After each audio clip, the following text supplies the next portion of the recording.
Most sellers make their biggest mistake before their home even goes on the market. They sign the estate agent contract without understanding what's inside it. That contract is the most powerful document in the entire selling process. Hidden in the small print are clauses that can lock you in for months, restrict your options, and create costs you never expected. Once you sign it, you're legally bound, and many sellers don't realize how much control they've handed over.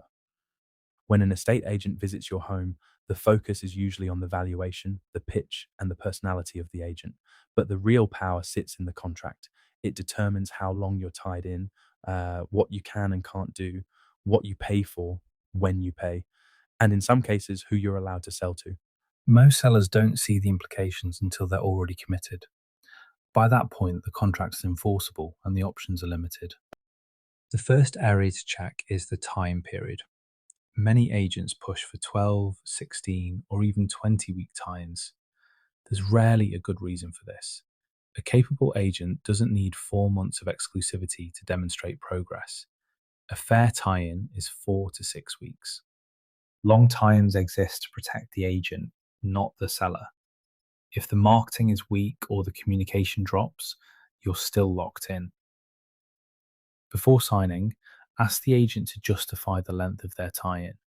If the explanation is vague, that's a sign to reconsider. Even after the tie-in ends, you're not automatically free to leave. Most contracts include a notice period, often 14 or 28 days. This means that even after your tie-in expires, you remain committed for another 2 to 4 weeks. A reasonable notice period is 7 days. Anything longer is designed to delay your ability to switch agents. Always check the notice period. It's one of the most overlooked parts of the contract. Some agents include withdrawal fees, charges you pay if you decide not to sell or if you want to change agents. These fees can range from a few £100s to over £1,000. There is no practical benefit to the seller in paying a withdrawal fee. It simply discourages you from leaving if the service is poor. If a contract includes a withdrawal fee, ask for it to be removed. If the agent insists on keeping it, that's a clear indication of how the relationship will feel later. One of the most significant risks is the ready, willing, and able purchaser clause.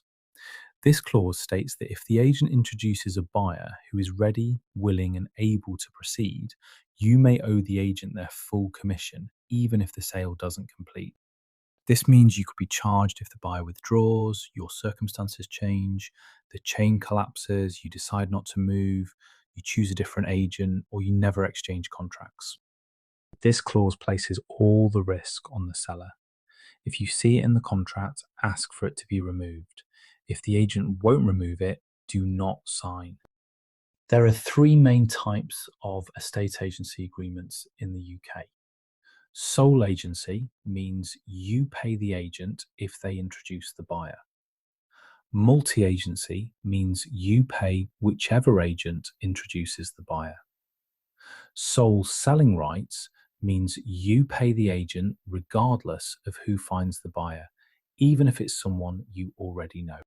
Sole selling rights give the agent maximum protection and give the seller very little flexibility. Unless there is a specific reason, most sellers do not need this type of agreement. Always check which contract type you're being offered. If it's sole selling rights, ask why and consider negotiating it down to sole agency. Before signing anything, take the contract home and read it carefully. If anything is unclear, seek independent legal advice. Focus on the following areas: contract duration and termination, how long are you tied in, what are the notice periods, and are there penalties for leaving early? Commission rates, is it a percentage or a fixed fee, and what exactly is included? Associated costs, are there additional charges for marketing, photography, floor plans, or administration? Contract type, sole agency, multi-agency, or sole selling rights? Withdrawal fees, are there charges if you decide not to sell?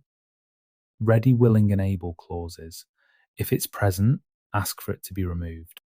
Understanding these points prevents most contract-related issues. Here's how to avoid the contract trap. Never sign on the doorstep. Take your time. Pressure benefits the agent, not you. Always ask the contract in writing before signing. Read it at home without sales pressure. Refuse long tie ins. 4 to 6 weeks is enough for any agent to demonstrate progress. Remove withdrawal fees.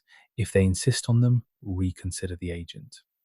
Delete the ready, willing, and able clause. If they won't remove it, walk away. Check the notice period. 7 days is reasonable, 28 is not. Understand the contract type. Avoid sole selling rights unless there is a clear benefit. By being proactive, asking questions, and understanding the small print, you stay in control of your sale and avoid the most common contract pitfalls. Most sellers don't realize how much power the contract gives the agent. But once you understand the terms, the risks, and the protections, you can move forward with confidence and choose an agreement that genuinely supports your sale.